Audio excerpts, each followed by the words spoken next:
अजित पवारांच्या अपघाताच्या सीबीआय चौकशीची आठवण राष्ट्रवादीच्या आमदारांनी मुख्यमंत्री देवेंद्र फडणवीसांना करून दिली आहे। विमान अपघाताची सीबीआय चौकशी करावी यासाठी मुख्यमंत्री देवेंद्र फडणवीसांना राष्ट्रवादीच्या आमदारांनी स्मरणपत्र दिलं। एवढंच नाही तर या अपघात प्रकरणाच्या सविस्तर चौकशीची मागणी यावेळी सर्व आमदारांनी केली आहे। तर दुसरीकडे अजित पवारांच्या अपघातासंदर्भात अधिवेशनात चर्चा करावी अशी मागणी राष्ट्रवादीचे आमदार अमोल मिटकरींनी केली। अधिवेशन सुरू होऊन अनेक दिवस उलटल्यानंतरही या विषयावर चर्चा न झाल्यानं मिटकरी यांनी खंत व्यक्त केली आहे। तसंच VSR कंपनीचे मालक VK सिंग यांच्यावर गंभीर आरोप केला। तर अपघात प्रकरणात कोणालाही पाठीशी घालत नसल्याचं स्पष्टीकरण नवनाथ बन यांनी दिलं। VK सिंग त्याला VIP ट्रीटमेंट दिली गेली होती। तो न्यूझीलंड विरुद्ध भारताचा सामना बघायला त्या अहमदाबादला पण होता, फायनल मॅच बघायला आणि VIP मध्ये होता आणि त्याच्याकडून पिंकी माळीच्या कुटुंबाला धमक्या सातत्याने येत आहेत। त्यामुळे पोलीस प्रोटेक्शन त्यांच्या कुटुंबाला भेटलं पाहिजे याकरता स्वतः आज मी माननीय मुख्यमंत्र्यांना तसं निवेदन करणार आहे।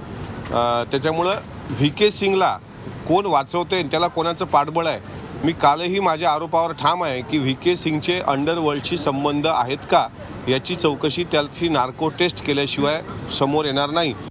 अजित पवारांच्या अपघाता प्रकरणात CIDच्या मार्फत चौकशी केली जाते। VSR कंपनी असेल किंवा त्यांचा मालक कुणालाही पाठीशी घालण्याचं काहीही कारण नाही। सखोलपणे चौकशी करून यामध्ये जो कोणी दोषी असेल त्याच्यावर निश्चितपणे कारवाई होणार।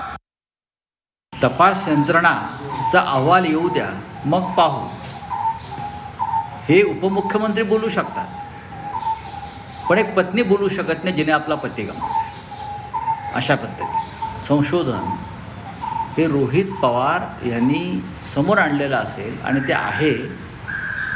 दिल्लीतसुद्धा ते 2 दिवस होते असं मी पाहिलं। तर नक्कीच स्वतः उपमुख्यमंत्री सुनेत्राबाई पवार यांनी या संदर्भामध्ये राज्य मंत्रिमंडळामध्ये हा विषय उपस्थित केला पाहिजे। सुनेत्राताई पवार या राष्ट्रवादीचं नेतृत्व करण्यासाठी सक्षम आहेत। त्यांनी काय करावं याचा सल्ला संजय राऊत यांनी देण्याची गरज नाही। सुनेत्राताई पवार यांच्याकडे सतत विवेक बुद्धी आहे।